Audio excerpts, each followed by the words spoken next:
Welcome to the channel. Today's story is full of surprises and real drama. Subscribe and like to stay updated. Let's dive in. The wind blew hard through the narrow streets of Kingswell, pushing the rain along and soaking the bottoms of my jeans. A faint, flickering street lamp reflected in a muddy puddle as I walked down the drenched road. A scruffy cat hissed at me from a pile of wet cardboard on the sidewalk. This wasn't Roosevelt Avenue, it was Baker Avenue, and 1 in the morning wasn't the best time to be out here. But a job is a job. In the distance, a saxophone mournfully echoed through the night. The note in my pocket had said to follow that sound. I turned my head from side to side, trying to decide from which direction it came. Eventually, I turned left into an even more depressing alley, and the saxophone was joined by a double bass, drums, guitar, and piano. From what I could hear of the notes that fought their way to my ears through the other night's sounds, the band wasn't half bad. A flickering blue neon led me to a bar at the very end of the alley. Pushing the door open, I entered a world of stale cigar smoke, stale beer smells, and the sound of despair. The saxophone player took his instrument from his lips and began to sing in a voice that spoke of too many cigarettes, too much bad whiskey, and too much sadness.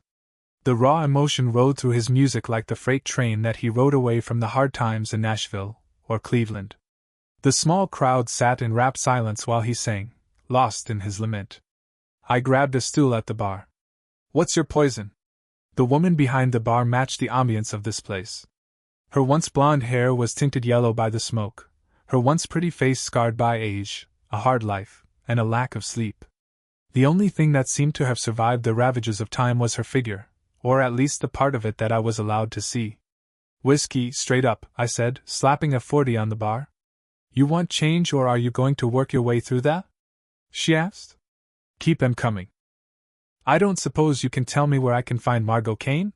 She served me an extra shot of whiskey and passed the glass to me along with my change. "You found her. You must be Sam." I took a business card from my pocket and passed it over.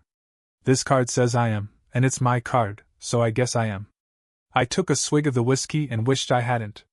I hated to think of the damage this was going to do to my guts on the way through. I winced to show my displeasure. "When was this made? Yesterday?" "Stick around. The band will be finishing their set in 10 minutes or so, and then the crowd will clear out, and we can talk. Why don't you take a load off in that booth over there?" Her nod indicated a booth occupied by a woman who looked as if she too had seen better days. I slid in opposite this stranger and put my glass down. A quivering hand reached out and grabbed it. The glass rattled against her teeth as her unsteady hand tilted it up, emptying it in one gulp. "Help yourself, why don't you?" I said. "I just did. Got a smoke?" I shook a Marlboro out of the pack for her and one for myself.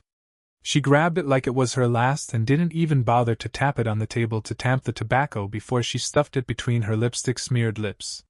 I took the Zippo out of my jacket and lit hers before lighting mine, snapping it shut.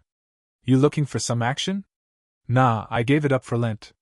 We sat in silence, each lost in our own separate worlds. I'm thinking about what Laura Lee wanted from me, and she, well, I couldn't tell what world she inhabited.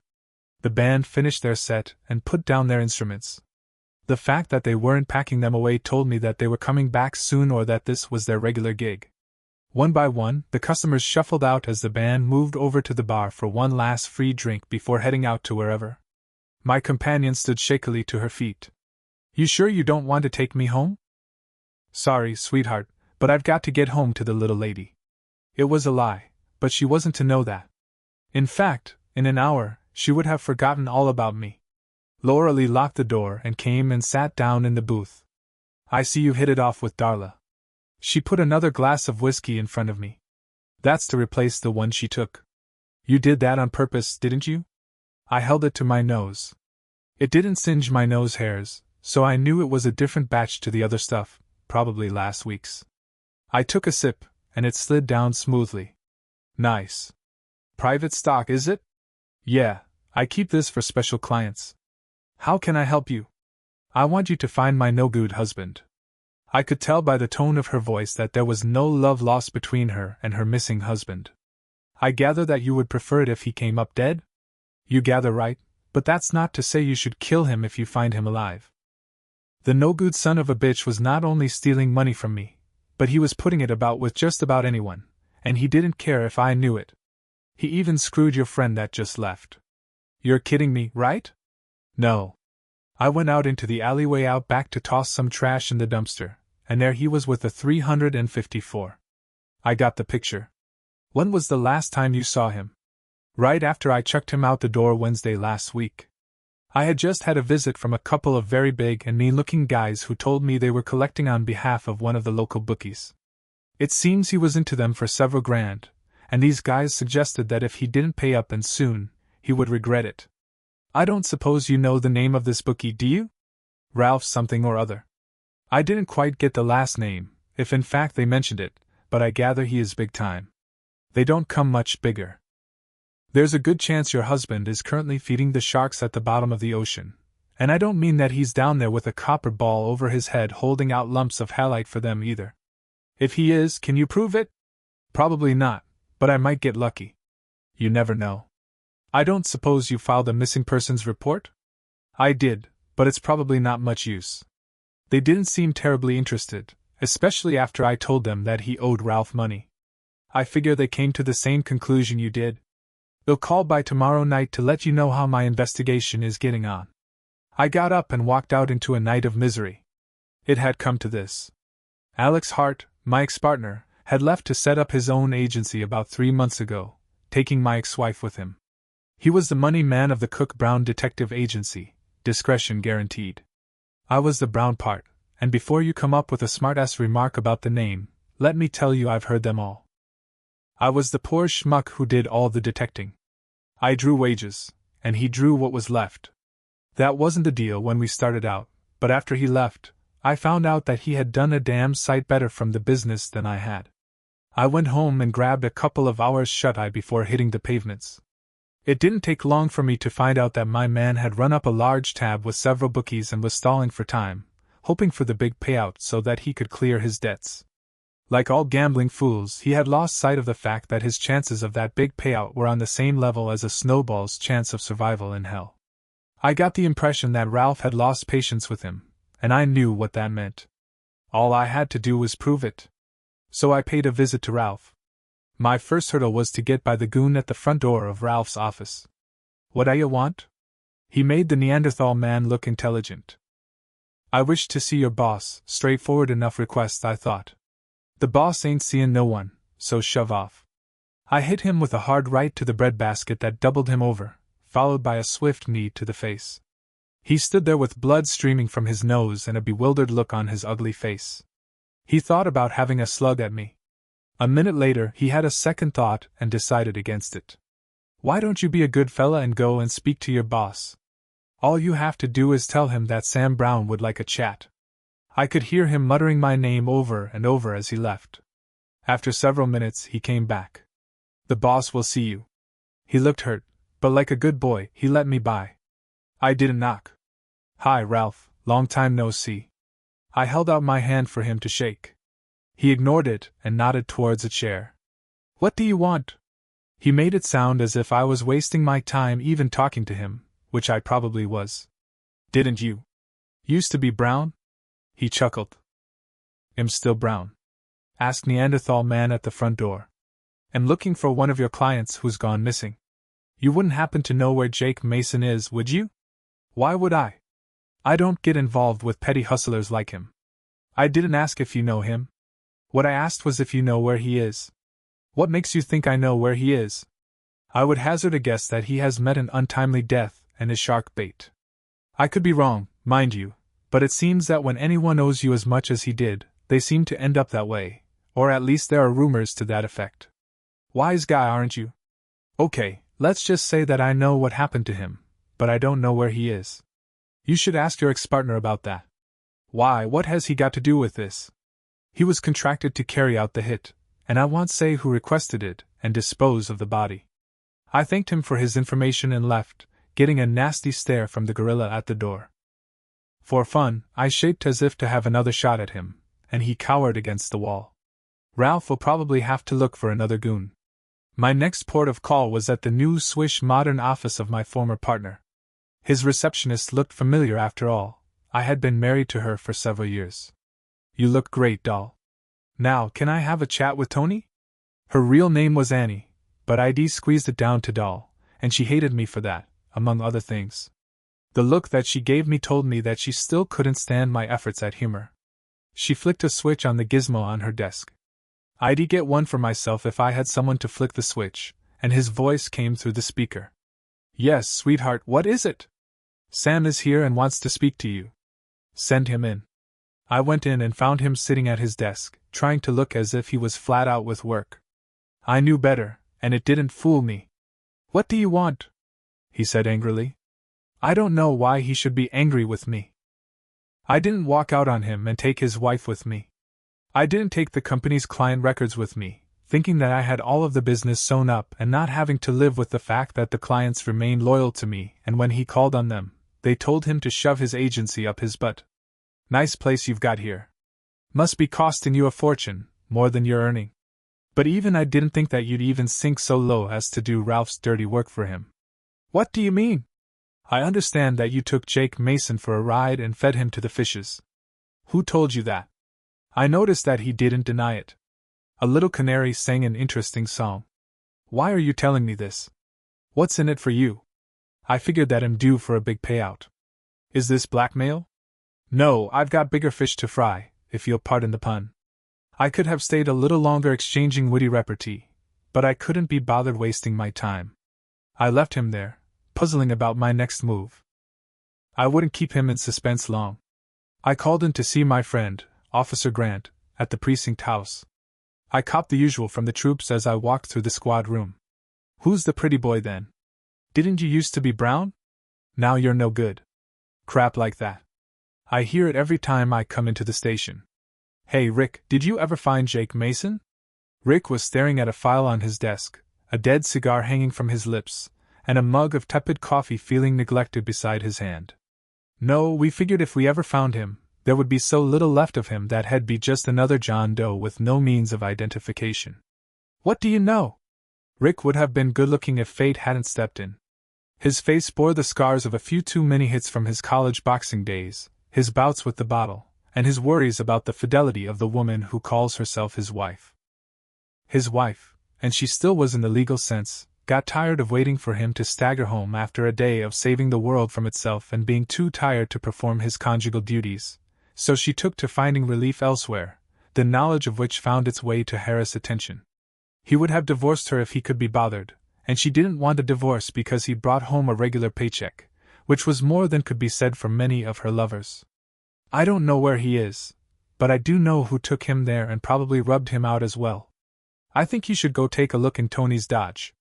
If you look around in the trunk, you might find some blood, which will probably match Dave's blood type. What makes you think your old partner had anything to do with this? Business hasn't been all that good for him lately, and he needs money badly, badly enough to do this job for Ralph. If you can finger him for it, you might get Ralph as well. So lean on him a little, and hell squeal like a stuck pig. Sure thing. I knew that Rick had been trying to pin some sort of rap on Ralph for a long time, but every time he thought he had him, Ralph showed up with his lawyer and a whole bunch of people who were prepared to swear on a stack of Bibles that Ben the upright citizen was somewhere else at the time the crime was committed. I walked the 5 blocks from the station house to my office, pausing just long enough to grab a cup of what the street vendor laughingly described as coffee and a paper from the newsstand. I glanced at the headlines, but nothing grabbed my attention, so I folded it and stuffed it under my arm. There would be plenty of time to read it in detail back at the office. I was good at what happened next. I opened the door, and as I walked into the front office, I took off my hat and threw it in the general direction of the hat stand. As usual, it stuck, but as I took off my coat, I found myself grabbed from behind. That's not usual. A voice came from the stuffed chair I had thoughtfully provided back in the days when I had a partner and a wife in reception for clients to rest comfortably while they waited for me to attend to them. Very well done, a man of some skill. Nigel, you may release Mr. Brown. As I was released, I turned to face the man who had held me. Nigel, the Neanderthal, was called Nigel. The irony of this revelation took me by surprise to the point that I almost missed the telegraph message that came just before the punch was thrown. Like I said, I almost missed it. Unfortunately for the ponderous Nigel, I hit him low down in the body, and as he lurched forward, I chopped him with a looping left to the jaw. He went down like a poleaxe steer, and I filed away in my memory that Nigel had a glass jaw. What do you want, Ralph? A word to the wise, Mr. Brown, a word to the wise. After our little meeting this morning, I couldn't help but ask, why would you be interested in the whereabouts of a loser such as Jake Mason? Could it be that his wife, the beautiful Laura Lee, had hired you to find him? Or could it be that she hired you to confirm that he was no longer among us, having retired to that track in the sky where every horse is a winner? Or could there be another, very dangerous for me, reason? I told myself that I should call by just to reassure myself that you were no threat to my operations. Reassure me, Mr. Brown. This was a whole different Ralph to the surly bookie that I confronted earlier this morning. He was positively loquacious. He was positively polite, and he was positively scared. I hated it when people who could harm me were polite. It usually meant that I was in danger of being harmed. A smack in the head, I could understand. That was the language of the streets where I lived. But this was alien, and I had this premonition that I was going to be harmed, and soon, if I made a wrong move. If you must know, I have been hired to find him, dead or alive. So be it. I must, however, warn you that if ever I should hear that you are encroaching on my territory, my vengeance will be swift and total. Do I make myself clear? Sure. I won't even ask if it was you or one of the other several bookies that Dave owed money to who had him stiffed. I'm glad that you didn't ask. You have saved me the bother of lying to you. He stood. It was the first time I had ever seen him erect, and for a big man, he was surprisingly short, no more than 5 feet tall. My attention was on Ralph as he walked to the door, and it wasn't until I heard the slight noise behind me that I realized the danger I was in. The lights went out, and I didn't hear Ralph tell Nigel that he shouldn't have done that. Sorry, boss, but I thought you wanted him roughed up. That thought was about 5 minutes too late. In the future, you don't hit someone unless I tell you to. I can't have you thinking for yourself. I don't know whether I was awake or not, but there was a ringing in my ears. As consciousness returned, I realized that it was the telephone making a racket on the desk. I crawled over and grabbed the cord. The phone came off the desk and must have hit me on the head because when I woke up again, I thought I was dead and gone to heaven. My head was resting in a beautiful and soft lap, and my brow was being wiped by a soft, damp cloth held in a beautiful hand. An angelic voice wafted down from above. Are you all right? I can't hear any harp music, but I must be in heaven. It was the best that I could think of at the time. What happened to you? I came past your door and found you laying there on the floor. Are there any truck tire marks on the carpet left by the 18-wheeler that ran me down? You must be feeling better. Your sense of humor has returned. I never lost it. In this business, if you take life too seriously, it will grind you into an early grave. Do you think you can stand up? You'll need some assistance. She was a tall, slender blonde, and all of her bumps were in the right place. She smelled really nice, unlike the cheap dime store scent used by the women that I usually met. She was also strong, and I found myself almost being lifted bodily by this angel. Of course, I had to stagger a little as I got to my feet, and of course, she had to hold me more firmly. I was in heaven. She led me to the chair recently occupied by Ralph. I sat down gratefully, and she walked away from me, out of my door, and out of my life. I was in the middle of feeling sorry for myself when she walked back through the door, and back into my life. The angel of mercy had returned with 2 paper cups of coffee. She walked past me into my office to return a moment later with the flask that I kept in my top drawer for special occasions. Take a sip. Yes, ma'am. I obeyed, and she topped my cup up with whiskey from the flask. I decided I liked this person more and more. She put the flask on the reception desk and sat on the arm of my chair. Wow, that's a huge lump you have on your head. It's no wonder you thought you'd been hit by a truck. Who did this to you? It was a truck called Nigel. Nigel? Now that has really smashed my preconceptions.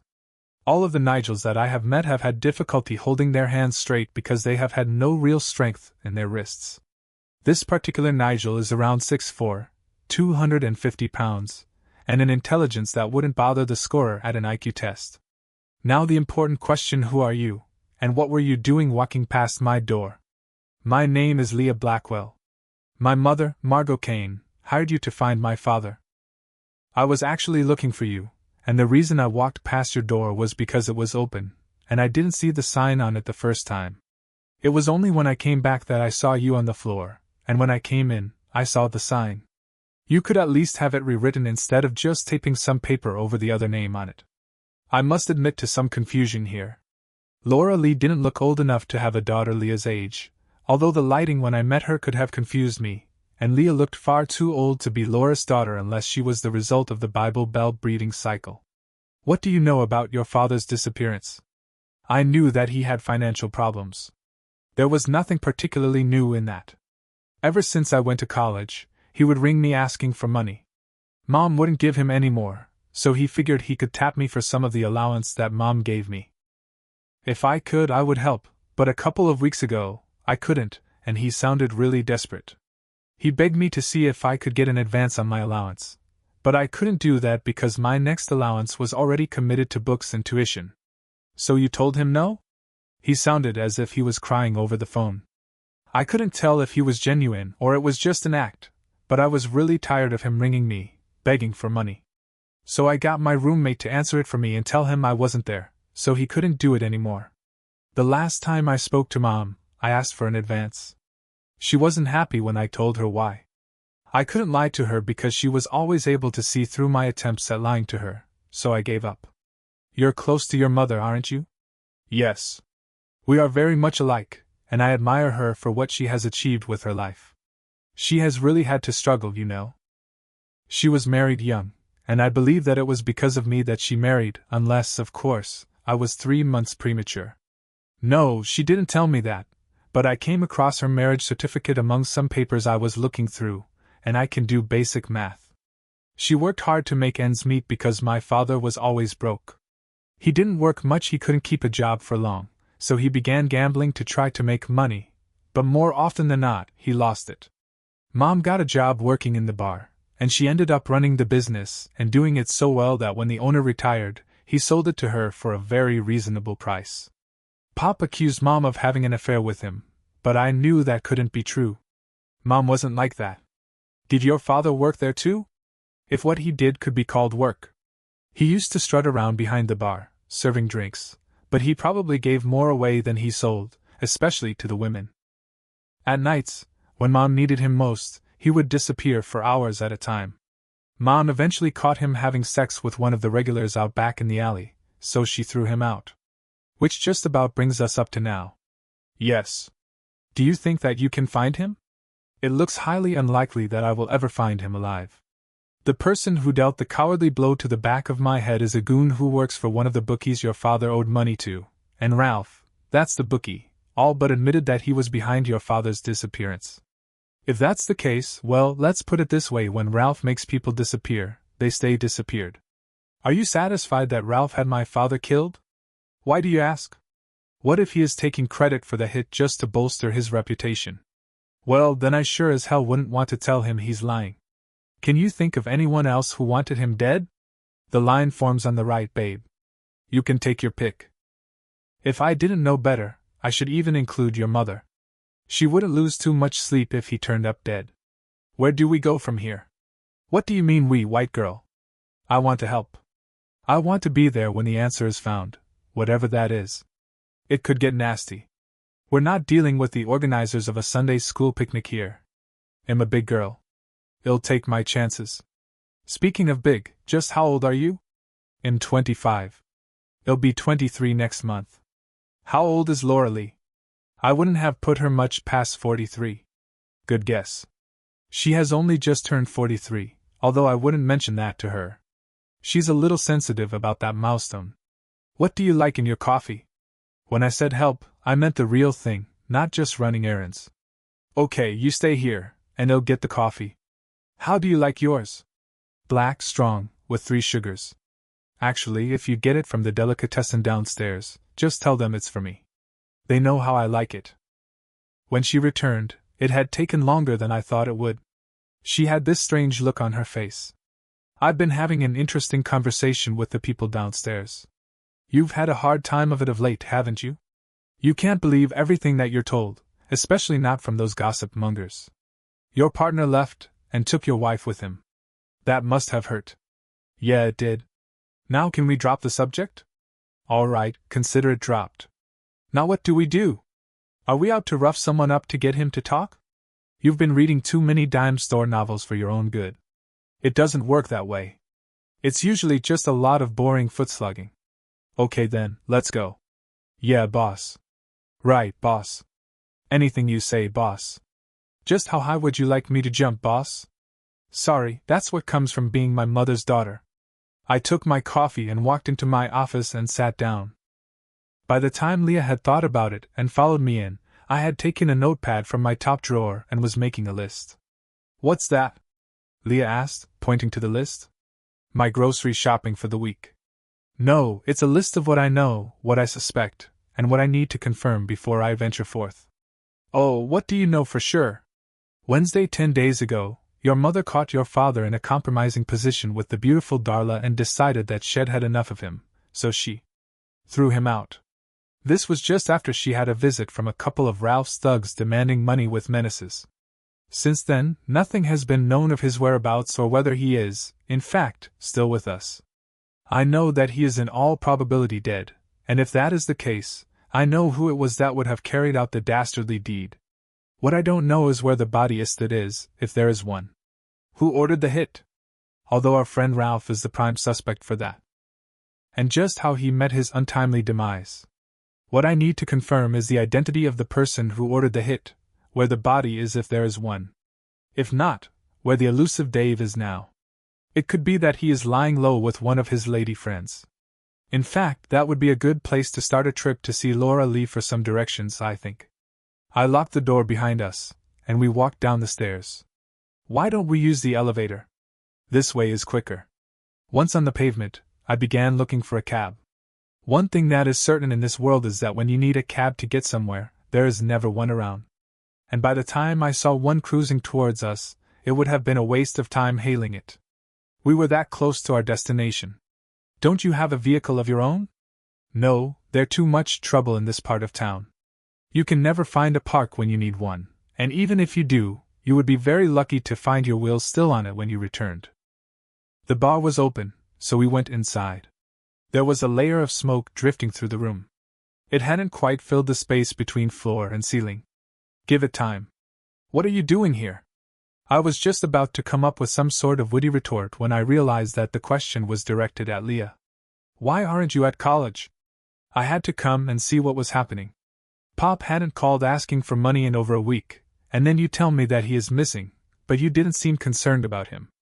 I found out that Jerry was helping out, so I wanted to see if I could help in any way. It was just as well. I found him unconscious on his floor. Someone had taken a dislike to him. I'm not paying good money for your tuition to have you drop out of college. Don't worry. I'm up to date with my assignments, so I can take some time off. What have you found out? My turn to speak. I can safely say that Ralph knows more about this than he cares to admit. If he is responsible, I know that my former partner is somehow involved, and I can't wait to pin something on him. Apart from that, I can't prove anything at this stage, so I just keep looking. I don't suppose you know the address or where I can find his friend, do you? There's a rooming house just around the corner that she uses during the day. They rent rooms by the hour, but she has a long-term deal, probably involving favors to the caretaker, so she stays there full-time. I wasn't looking forward to this, but I went anyway. There was an alleged man who answered my knock on the door marked caretaker in the foyer. Go easy on the door, will you? I'm looking for Darla. Aren't they all? Room 6 upstairs. I wasn't depressed when I got here, but I was by the time I reached her door. I hesitated for a couple of minutes before knocking. I could hear a shuffling noise from the other side. It was getting closer.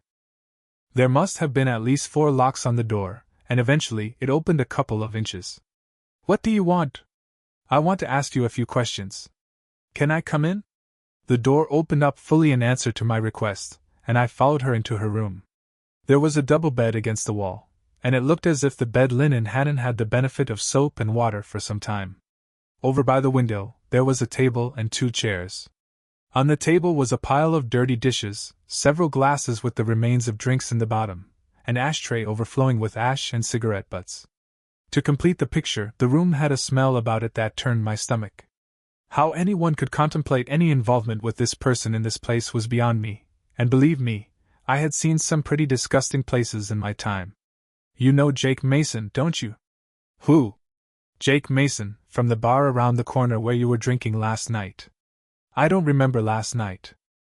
You got caught by his wife screwing in the back alley a couple of weeks ago. I would have screwed dozens of men since then. You don't expect me to remember that far back? If you do happen to see him, or remember anything about him, or where he is at, let Laura Lee know at the bar. She can get a message to me. I was going to give her my business card but decided that it would be a waste of time. She'd probably lose it. Besides which, the nearest payphone was further away than the bar. I walked back to the bar. I was almost going to go back to the office but figured that this would upset Leah, and it would be good to have assistance with this investigation. Mother and daughter had overcome the tension of their meeting and were both working behind the bar. I had hardly slid onto the stool when they both descended on me. Laura Lee paused just long enough to pour both of us a double from the bottle of good stuff under the bar. She slid mine across to me. Where's mine? Leah asked. You're too young to drink. I've drunk before in this place. You will not be served a drink until you're 21. Do you think I want to lose my license? Leah, how did you know that I was looking for your father? I went to the police and spoke with Officer Grant, and he told me that you had been in asking questions this morning, and he told me where your office was. By the way, he said to tell you that your ex-partner isn't happy with you after they impounded his car. Boo-hoo to him. Am not about to lose sleep over him. There was a meet at the local track today, so I thought that I could kill several birds with one stone by attending. I also thought that it would do my reputation no harm at all to be seen with a gorgeous young thing called Leah, so I invited her along. Where are we going, and what are we going to do? We're going to the track where all of the self-respecting bookies hang out. We will wend our way to the mounting yard where they congregate to check out the horses before the off. The track was crowded for a midweek meeting, and we had to force our way through the punters to get to the mounting yard. We stopped just inside the entrance, and I pointed out the bookies to her. That guy in the dark pinstripe and the snappy hat is Forefinger Freddy. He had a disagreement with a pair of bolt cutters wielded by a goon working for the man over there in the camel hair overcoat, one Mick the Greek. Over there, hiding behind my new best friend Nigel, is Ralph. Don't let his size fool you. He is one mean son of a bitch. It doesn't pay to cross him. Just ask your father if we ever find him alive. Ralph was deep in conversation with his trainer. He's probably discussing whether to pull his horse to get better odds next time up or let it run on its merits today. Are you trying to tell me that the races are fixed? You got it, and that is why the mug punters don't win. They don't stand a chance. But isn't that cheating? It's called tilting the odds in your favor. Now there's someone we should have a chat with, I said, pointing to a well-dressed woman casting a knowing eye over the runners. That lady is Sophie Lawrence. Her husband is one of the top trainers, but she is the brains of the team. She can spot a horse whose performance has been chemically enhanced one way or the other. I wouldn't go as far as to suggest that her husband educated her in the finer points of equine pharmacology, but what she doesn't know about doping isn't worth knowing. I think a chat is called for. I led the way to where Sophie was watching the last-minute preparations. Hiya, Sophie. Which horse should I stay right away from? Sam Brown, long time no see. I thought that you were smarter than to hang around the track. It's a sucker's game. I know. Don't worry. Am not here to lose what little money I have on the roulette wheel of equine endeavor. I just thought that I should come over and pass the time with the most important person here. Get to the point, Sam. What do you want from me? You keep your ear to the ground. Am looking for Jake Mason, who, it appears, owes several of our bookmaking fraternity large sums of money. I'm tossing up whether he has gone to ground somewhere or he's currently shark bait. Have you heard anything? Sorry, lover. I can't help you. If I was him and in his position, I would have been long gone. Spain has a certain attraction for those who don't want to be found. Just a suggestion, but you never heard it from me. I hope the connections of Black Prince have paid the stewards to test yesterday's sample because any taken after he wins will show positive, and you never heard that from me either. See you, Sam? She gave me a peck on the cheek and walked off. You seem very friendly with her. Leah was watching Sophie's back, looking for a place to put the knife. You're not jealous, are you? We've known each other less than a day. I'm not jealous. I'm just making sure that you keep your mind on the job. Now are we going to place a bet on Black Prince? If I want to eat tonight, I guess that I'd be better. So we joined the queue, just making it in time before the off to get my fortune on Black Prince to win. We walked outside and made our way to the finish line. My money finished a good 10 lengths in front of the next horse. Where are you taking me tonight? Leah was hanging off my arm as if I was a famous actor. I hadn't even counted the notes before I shoved them into my pocket. As we left the track, I checked to make sure that my pocket had remained unpicked and headed for the office, stopping for coffee at the downstairs delicatessen. Good to see that you're not mortally injured, Mr. Brown, Maurice Schwartz, the owner, greeted me as we entered. I was certain that you would have been in hospital for some time when this beautiful young lady told us that you had been badly assaulted. I guess I've just got a hard head, Maury. It comes in handy in my line of work. Leah was looking over the pastries in the display counter. She is a very beautiful girl, no? She is a very beautiful girl, yes. She is also very much too young for me to even think about. Mr. Brown, you should never stop thinking about such things. Touching is another matter. Please, may I have a couple of these pastries? Leah was pointing at some pastries that would send my blood sugar levels through the roof. Certainly, my dear. Are they just for you, or do you want enough for Mr. Brown as well? Sufficient for both of us, then. For it should be. He picked 4 from the display and placed them in a bag. I noticed that Leah made no attempt to pay him, so I had to peel off some more money from my winnings. When are we going to Spain? Leah was sitting on my desk, her stocking-clad legs dangerously close to my hands, fingering cream from the side of her mouth and sucking it off her finger. The way that she sucked her finger had me disturbed. This was not something taught in the best schools. Who said we were going to Spain? I thought that the lady at the track, who you forgot to introduce me to, by the way, as much as told you that that was where Dad was hiding. She was just saying that if he was smart, and someone who owes bookies as much as he does hardly qualifies as smart, that would be where he could possibly be hiding. It was a long way from telling me that he was definitely there. But you will try to find him, won't you? Look, Leah, Spain is a big place full of people who don't speak English and call us gringos. What makes you think that they would help us find him? We could start by going to the racetracks to see if he was there. Possibly, but I think that we should explore all lines of inquiry here before we think of traipsing off to sunny Spain. Now, next item on the agenda: if I am to take you to some ritzy restaurant for dinner, you may need to change and possibly freshen up a little.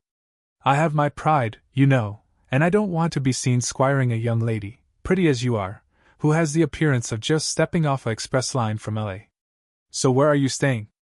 I haven't checked in anywhere yet. So you're not staying with your mother then? Hell no. Much as I like my mother, one of the reasons that I went to an interstate college was to get away from her. She's fine in small doses. Very small doses. I thought that seeing as we're working together, you would put me up at your place. That's out of the question. Aside from the moral issue of having a young girl staying in my apartment, there's the fact that you're my client's daughter. What would she say to that arrangement? She doesn't need to know. What if she asks? I'll tell her that I'm staying at the Y. I'll give Leah this for a pushy broad, she's fun to be with. We went to my apartment, and I waited while she did what she had to do in the bathroom. Then I hit the shower. I was just lathering up the important bits when I heard her come into the bathroom. Sorry, but I forgot something. I could see her take a quick look at me before turning away and leaving the room. One part of me was feeling disturbed again, while another part was hoping that she was impressed with what she saw. I'm going to have to stop having these thoughts. After her primping, she looked stupendous and out of the league of the bar and grill I was going to take her to. So I had to change my plans quickly and call a restaurant that owed me a favor and make a reservation. She was no slouch when it came to eating. She reached across the table and took a couple of fries from my plate, stuffing them into her mouth like she was sucking. I'm really going to have to stop having these thoughts. Tell me about your ex-partner. Did he really run off with your wife? Yeah, they apparently had been lovers for some time. While I was out detecting, he was in my wife. They're now getting everything that they deserve. Their business isn't as profitable as they had hoped. Is that why you told Officer Grant that he was mixed up in Dad's disappearance? Partly. It gave me great pleasure thinking about him squirming while the cops tore his car apart. I hope that they found something. Do you speak to your ex? As little as possible. Just enough to make her feel guilty. Let's change the subject. You're in college, right? Yeah. Mother insisted that I should get an education so that I didn't end up working in some sleazy bar like she did. So how is it going? Good. Am ahead on my course assignments, and my grades are good too. I bet that you have lots of friends. No, not really. I spend most of my time studying, so I don't have time for friends. No boyfriends then? No. I have had the odd one or two, not at the same time, of course. I'm not that sort of girl. What about lovers? You're not going to tell me that you're still a virgin, are you? No, I'm not still a virgin, and you can blame one of my professors for that. He convinced me that I needed extra tuition. Unfortunately for me, he seemed to have forgotten that I wasn't studying reproductive biology. It didn't last long after I caught him with another student. We talked about this and that while we ate our food and drank our wine. It was quite late when we arrived back at my apartment. I gave her my bed and made up the fold-up bunk for myself. I was just drifting off to sleep, having thoughts that I shouldn't have been having, when I heard her come into the room. She slipped into my bed. I know this because there's barely enough room for one, and snuggled against me. Are you asleep? So I pretended to be asleep. Then her hand reached around me, and she grabbed me from behind. You've been having naughty thoughts about me, haven't you? What? No, never. I don't have those kinds of thoughts. You're just like every man I've known. Listen to the vastly experienced girl. How many men have you known? I presume you mean in the biblical sense? Thousands. I'm not that kind of girl. The way that she was behaving suggested otherwise. I rolled over to face her. If I thought that she was beautiful fully clothed, she was even more beautiful fully unclothed. I just had to touch her, and I did. We made love, and it was like heaven for me. Can I get some sleep now? She had headed to the bathroom to clean up before returning to drag me out of bed and back to my own bed. Isn't this more comfortable? Yeah, and much more dangerous. I don't feel in any danger, do you? Only of falling in love with you. Are you really falling in love with me? I think so. Is that going to be a problem? No, not to me. Mom might have a problem with that because I think that she fancies you. Please tell me that we're not here because of some sort of rivalry between you and your mother. Today was the first time, and I don't know how long, that breakfast was anything more than coffee and Marlboros. It was Leah, coffee, and Marlboros, and it put me in a good mood for the day, a heated mood that wasn't about to last. My office door used to be a half-glass door with a sign on it that read Brown Detective Agency on the glass half. It used to have the good covered by a piece of paper. The one failing of half-glass doors is that if the glass is broken, as it is now, one has only to reach through the former glass panel to unlock the door. Once inside, it wasn't hard to access the filing cabinets as long as you have a large crowbar, which someone had, and rifled the files searching for something, which someone had done. If they were looking for my file on Jake Mason, then they were out of luck because, what with one thing or another, I hadn't yet begun to write up my notes. Well, that takes care of today's activities. I stood in the mess, trying to decide where to begin. You get the coffee while I make a start, Leah said as she began picking up papers off the floor and stacking them on the desk, ready to be sorted into the proper files. I was glad to get out of there even for a couple of minutes because filing was very low down on my list of priorities. Did you see Mr. Good? Maury asked as he poured the coffee. He stopped by looking for you. He didn't look very happy at all. No, I didn't see him, but he left his calling card. I must catch up with him, and soon. I paid for today's coffee as well as last week's. The track winnings have certainly come in handy. My mind was turning over this latest development when my path up the stairs was blocked by, you guessed it, Nigel, and behind him, I could make out the diminutive form of Ralph and the struggling form of Leah. Before you decide to be a hero, Mr. Brown, you should cast your eye on Miss Blackwell. I cast and saw a small silver-plated handgun. What do you want, Ralph? I want to be brought up to date with your inquiries. It would appear that you have been somewhat remiss in your report writing. Is that why your tame goon was ransacking my office? Yes, I sent him to check your progress with you, but he found nothing. That's because there was nothing to find. I'm no further on with my investigation than I was the last time we spoke. Now would you be so kind as to unhand the young lady? Very well, but I must warn you again that if you don't apprise me of your findings, I will be forced to harm this lovely thing, or better yet, let Nigel have his way with her. He sounded as if he spent his spare time reading Mr. Webster's dictionary. As I stepped to one side to allow the large Nigel to pass me, he took a swing at me. His telegraph was working much better than his swing, and I was able to avoid colliding with his massive fist. Because he missed me, it threw him off balance, and when I shoved my foot across his path, he fell, tumbling down the stairs and crashing against the wall of the landing, loosening lumps of wall plaster that crashed onto his head, giving him a bad case of dandruff. Most impressive, Mr. Brown. I trust that you will not attempt the same maneuver with me, otherwise my finger might just tighten on this trigger with unfortunate consequences for Miss Blackwell, and you wouldn't want that, would you? And I trust that you will not contemplate harming the future Mrs. Brown, or I might just get a little peeved if you get my drift. I think we understand each other, Mr. Brown. I hope so, and while we are in this cooperative frame of mind, would you pass a message on to my former partner for me? Would you tell him that the next time he even thinks about trashing my office, he'll do more than have the police demolish his car? He'll pass on your message, although he is still angry with you. He shoved the gun into the inside pocket of his snappy coat and walked down the stairs, stepping over the still prone form of Nigel. Come, Nigel. I don't pay you to lie around all day. Nigel grumbled to his feet and ambled after his boss. What do you mean, the future Mrs. Brown? Leah was having a hard time hiding her disgust as she sipped her coffee. I didn't know whether her disgust was for my statement or the coffee. Do you mean to tell me that you're not thrilled at the prospect of life with yours truly? I didn't say that. It's just that this is so sudden. You've given me no time to think about whether I want this or not. How much more time do you need?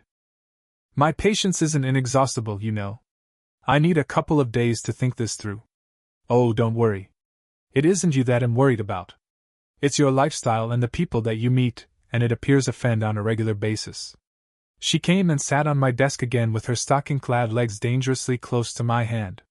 The filing and detecting can wait. I stopped by the bar to update Laura Lee on my progress, or lack thereof, to keep up appearances. Leah had left the office earlier than I did and was serving behind the bar. Look after things for me, Leah. I need to talk to Sam. Sure thing, Ma. She gave me a wink from behind her mother's back.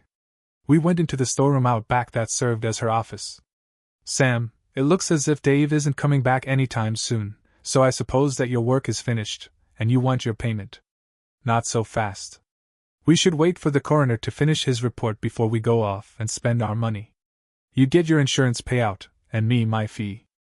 There's something bothering me, a few things that don't ring true about this whole case. What do you mean? Surely you don't think that he's still alive, do you?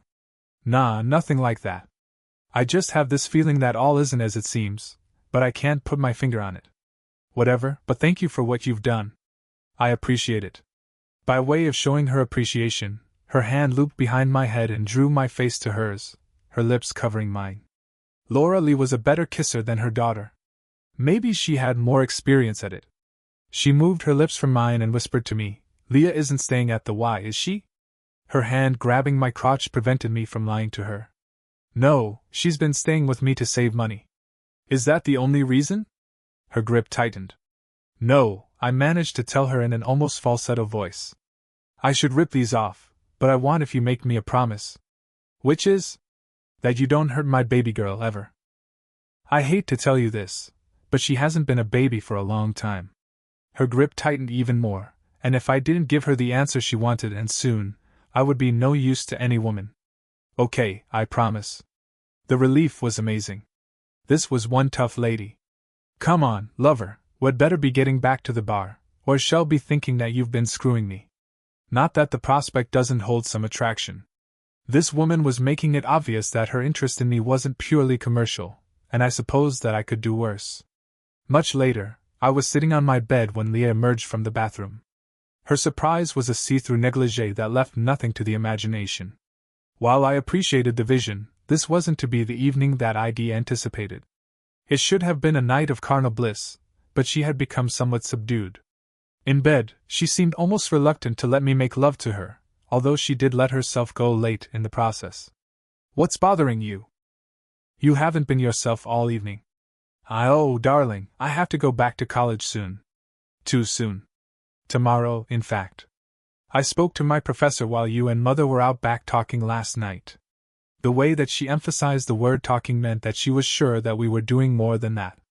And he told me that if I don't return very soon, you'll be too far behind in my coursework. Well, if you have to go, you have to go. I won't stop you, even though it will leave a huge hole in my heart.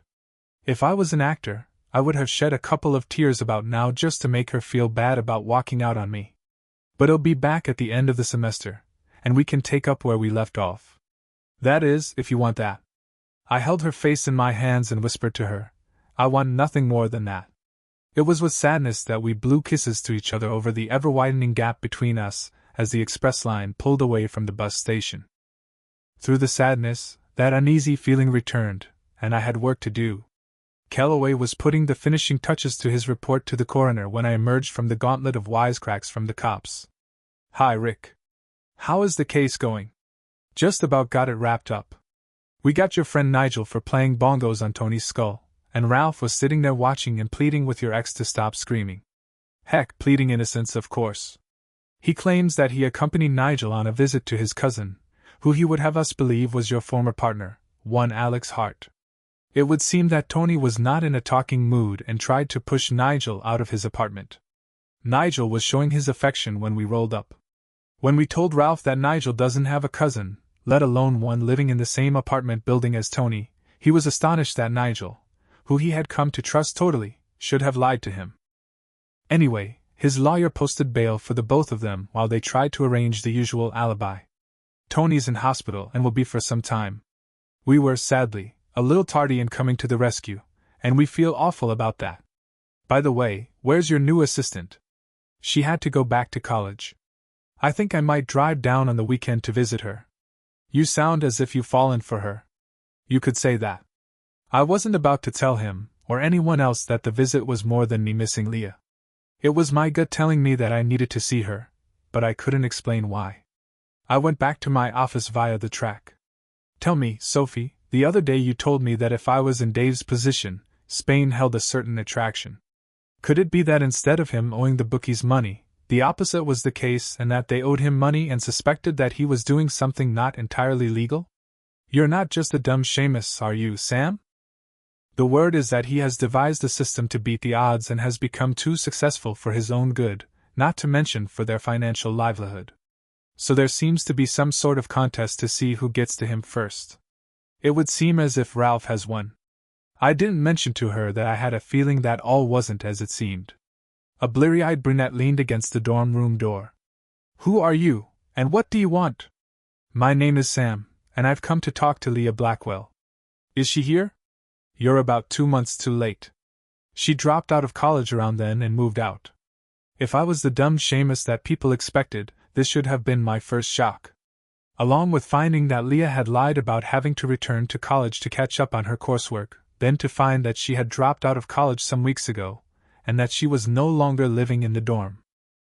Her former roommate told me where she was living now, and that led me to the crashing sound of the next piece of the puzzle falling into place. I was sitting in a cab that was parked in a leafy suburban street opposite one of those picture postcard cottages you see in real estate brochures when she walked out of the front door and turned into the arms of a man. Her kiss was that of a lover, and the position of her hand at the front of his trousers confirmed that it was in no way platonic. She left carrying a small holdall, and the door closed behind her. I caught a brief glimpse of the man, and the puzzle was now complete. So I told the cabbie to wait and walked up to the door and leaned on the bell push. The door opened a crack, and I shoved my foot in the crack. Hi, Dave. You're looking very sprightly for a dead man. Who are you, and what do you want? I'm Sam Brown, the poor schmuck that your wife hired to find you dead or alive. She didn't much care which. I guess that I found you. What do you want? You already asked that. What I want are some answers. Like, whose idea was it for Leah to latch onto me to make sure that I looked in the right places for clues and made sure that I didn't get too close? Was it yours? No, it was Leah's. What is she to you? And don't try to tell me that she's just your daughter. The kiss and parting I witnessed just now tell me otherwise. You're right. She isn't just my daughter. In fact, she isn't my daughter at all. I'm just someone who Laura Lee married to legitimize Leah's birth. It was an inconvenient marriage of convenience, and there was never any love between us. She seemed to have been upset that you were spreading it around. I think I just embarrassed her because it looked like she couldn't hold her man. Then why did you do it? It was all part of the plan. What plan? I guess that I'd better explain everything. Leah has used her math skills and turned it to betting on the horses, and before you say that it's a mug's game that no one can win, she has turned it into the science of probability theory. It involves calculating odds and working out which horses will make a reasonable payout, whether it's a win or show result. Sometimes the odds are such that we don't bet on a race, while at other times, we will back more than one horse. Does this theory take into account that horses are sometimes pulled or that their performance is chemically altered? Sure. We study the form and the track work figures. If we see that a horse has run better in track work than recent race results would indicate, we reason that it's being held back to win big in a big race. And if the odds on a horse are better than indicated by training track performance, and there is money on it at the track, then we know that its race performance will be boosted. My mind went back to the day at the track with Leah and how she seemed to know so little about what went on. Then tell me, why did you have to go through this whole charade about you going missing and the convenient discovery of your body? I couldn't just disappear. For this to work, I had to turn up dead. Whose body was it, by the way? Some bum from Skid Row who got beaten to death for stealing a bottle of hooch from another bum. When the bum and his friends had finished with him, he was perfect for what we needed. So we wrapped him up and dumped him in Ralph's old warehouse. We then contacted your former partner, and told him that Ralph wanted him to pick it up and dispose of it in the river. We had asked around and knew that he would be so desperate for money that he wouldn't ask any questions. And then we spread the word so that Ralph would hear that I had been disposed of and by whom. Leah suggested to Laura Lee that she should hire you to look for me. I take it she hoped that I'd fail. Yes, it was our plan that you'd fail, but in the process of failing, you would make enough noise and point the police in the right direction so that they would find the body. It's just that the body they found wasn't mine. So Leah was right when she told me that she thought that Ralph could have been taking credit for the hit to improve his image, because she had already worked that out. Yeah, she's one smart cookie. I would be proud of her if she really was my daughter. How long have you been lovers? Over a year now. I think that she figured it out that I wasn't her real father, and she was feeling sorry for the way that I had to jump to Laura Lee's every whim. What are you going to do now that you know that I'm still alive? Nothing. I suppose that you could say that I'm an old softy at heart, but I see no reason to stir up a can of worms now that everyone seems to have gotten what they deserve, except you maybe. Forget about me. I don't count. You and Leah have managed to beat the system, so I guess you deserve whatever success you make of this. Leah and Laura Lee both benefit from your insurance policy, so they're winners there. Ralph deserves everything that he gets, hopefully from the cops, while Tony has already gotten his just reward. As for me, I think that I can still come out on top. One word of advice before I leave the two of you to enjoy each other, and that is get out of town. Out of the country would be better, and soon, before Ralph hears that you could be still alive and tries to find you. Officially, you're dead, and believe me, you're better off dead. We were planning to leave soon anyway.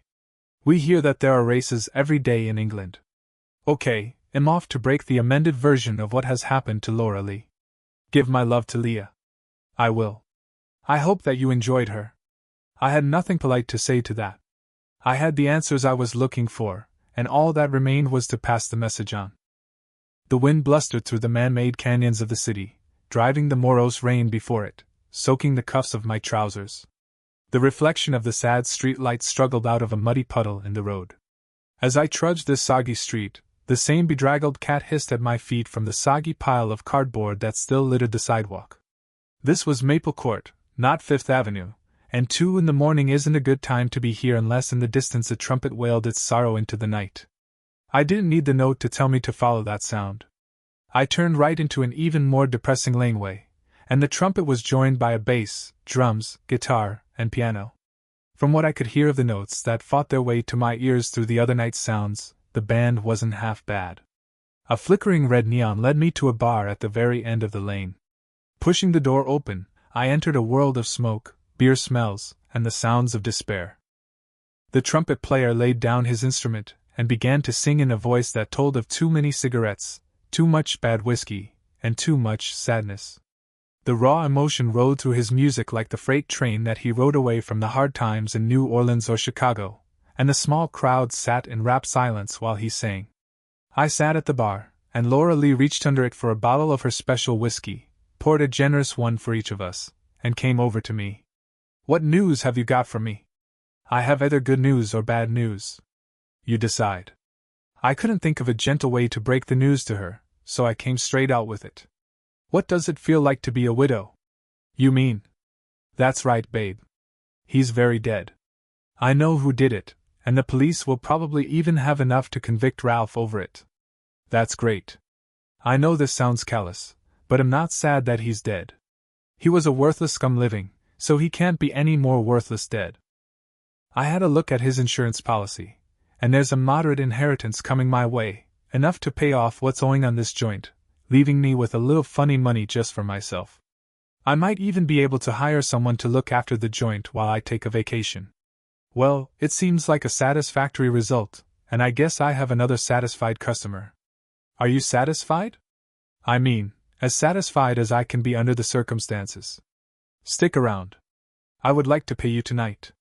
I stuck around. We were in her office. She gave me a roll of notes that was more than I was going to charge her. "Now I'll give you your bonus." She came into my arms and kissed me hard on the lips. I hadn't realized that I needed this sex so bad. Leah was good, but she didn't match the strength and urgency of her mother, and that had me wanting Laura Lee more than I ever imagined. I did her on the desk. Laying back and enjoying a post-sex Marlboro, she rested her head on my shoulder and exhaled a cloud of smoke towards the ceiling. "Here I was thinking that I would give you a bonus by letting you screw me, but it was me that got the bonus. We, stud, are going to have to keep this up until you catch up to me. Like I said, I'm an obedient kind of guy, so I agreed with her that we should keep this going. It was some vacation we had, and Laura Lee tells me that I still haven't caught up. I've closed my old office and opened a new one in the storeroom in back of the bar, and we've got one of those gizmos with switches set up behind the bar that Laura Lee flicks when a client comes in or when she's not busy and just wants to talk sexy to me. And that's how Sam's case wrapped up in the smoky shadows of Kingswell. But what do you think, did justice get served, or did everyone just get lucky? Drop your thoughts below, and don't forget to like and subscribe. See you next time.